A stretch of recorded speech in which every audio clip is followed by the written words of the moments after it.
Et on va parler de ces questions. Bonjour Emmanuel Ducrot. Bonjour. Merci beaucoup d'être avec nous, journaliste économique, spécialiste des questions agricoles et alimentation à l'Opinion. Bonjour Frédéric Denré. Merci également d'être là, journaliste spécialiste des questions d'environnement et chroniqueur chez Marianne. Un mot sur le contexte d'abord de ce salon, Emmanuel.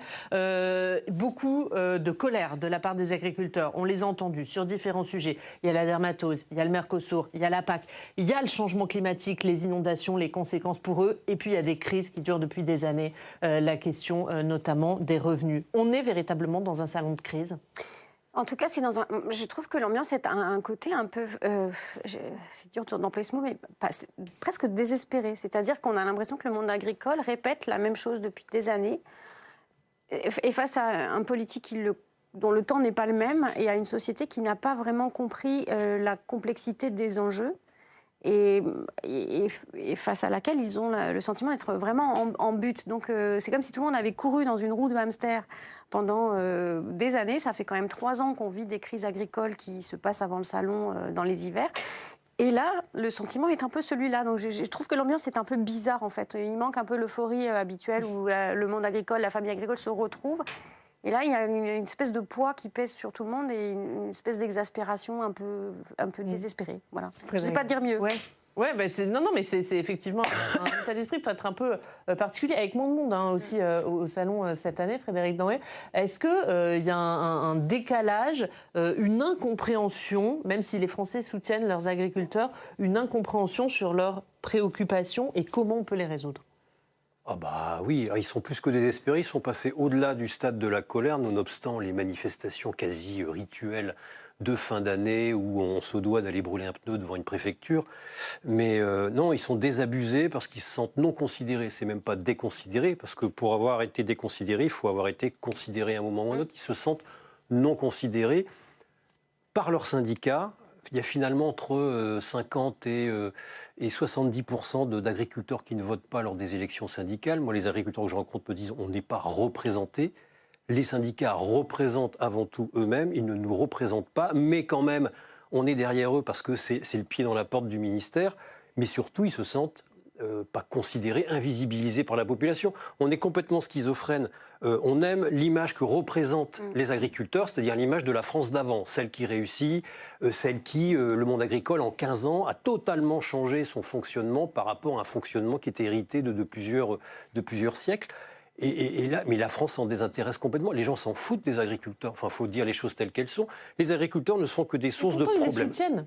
Ils les soutiennent, ils les aiment. Mais ils les soutiennent parce que c'est un rapport affectif à un passé, c'est un rapport affectif à une prétendue ascendance agricole. Chacun veut bien citer un agriculteur dans sa famille, mais ça n'existe pas. Donc pour moi, le salon de l'agriculture ne devrait même pas exister. C'est une espèce de village Potemkin, d'une agriculture de carte postale. On y va, on va tâter le cul des vaches, on va rigoler, on va voir des agriculteurs. Il n'y a même plus de vaches. En plus, il n'y a même plus de vaches.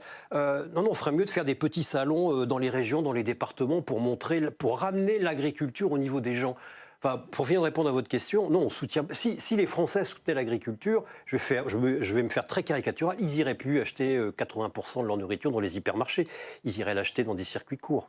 Encore une fois, je suis très caricatural. Donc non, les agriculteurs se sentent absents, mais vraiment absents, invisibilisés du paysage. Et pour répondre à la crise agricole, Sébastien Lecornu est de retour aujourd'hui dans les allées du salon pour la 2e fois. Il a promis un projet de loi d'urgence agricole. Il sera examiné avant l'été au Parlement. On va écouter ce qu'en pense Gérard Larcher, le président du Sénat, qui lui était en visite hier dans les allées du salon. Le Premier ministre, un peu contraint au mois de janvier, a annoncé une loi d'urgence agricole.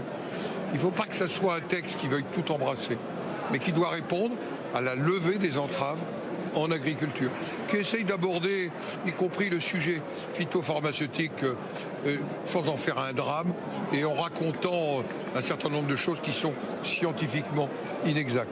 Voilà pourquoi j'ai pris la décision, par exemple, sur la récente proposition de loi signée par un certain nombre de sénateurs, de saisir le Conseil d'État pour que nous y voyions clair et que nous partions d'un certain nombre d'évaluations juridiques, scientifiques, pour apporter les nécessaires levées d'entraves en faisant des choses qui soient raisonnées, raisonnables et concrètes. C'est un peu le risque de cette loi, Emmanuel Ducrot, que ce soit une énième loi agricole un peu fourre-tout et presque inutile. Disons que dans cette désespérance ou post-désespérance des abusements qu'on décrivait, il y a aussi quand même quelque chose qu'il faut prendre en compte, c'est qu'il y a eu 2 lois agricoles d'importance ces dernières années. La loi d'orientation agricole et puis la loi dite Duplon, mais qui ne porte pas en fait ce nom, mais loi pour lever les entraves à la contrainte du agriculteur. Ces lois ont été extrêmement débattues et elles ne sont pas appliquées. C'est-à-dire que la moitié des décrets d'application de la loi dite Duplon ne sont pas publiés. Et dans les décrets de la loi d'orientation agricole, c'est la même chose. Il y a des choses qui sont encore perdues un peu dans les limbes de l'administration.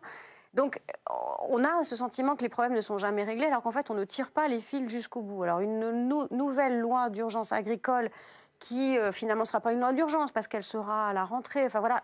Tout ça, ça contribue aussi au fait les agriculteurs ont l'impression qu'on les laisse un peu dans les limbes parce qu'on ne va jamais au bout des sujets. On ne les clôt jamais, on ne les termine jamais. On ne se dit pas, bon, sur ce truc-là, c'est réglé. Par exemple, on a des questions sur la taille des élevages en France qui sont un peu sous pression par rapport à leurs homologues européens. Ce truc-là n'est toujours pas réglé alors qu'il y a les dispositions qui sont dans la loi, votées, et qu'il faut les porter jusqu'au bout. Donc en fait, on alimente un peu l'espèce de désespoir en ne finissant pas les chantiers qui ont été ouverts. Et donc on ne peut pas passer au suivant puisqu'il y en a toujours qui sont perdus et on ne sait pas où ils en sont exactement. Finalement, c'est un éternel recommencement, ces lois agricoles, Frédéric Denrey.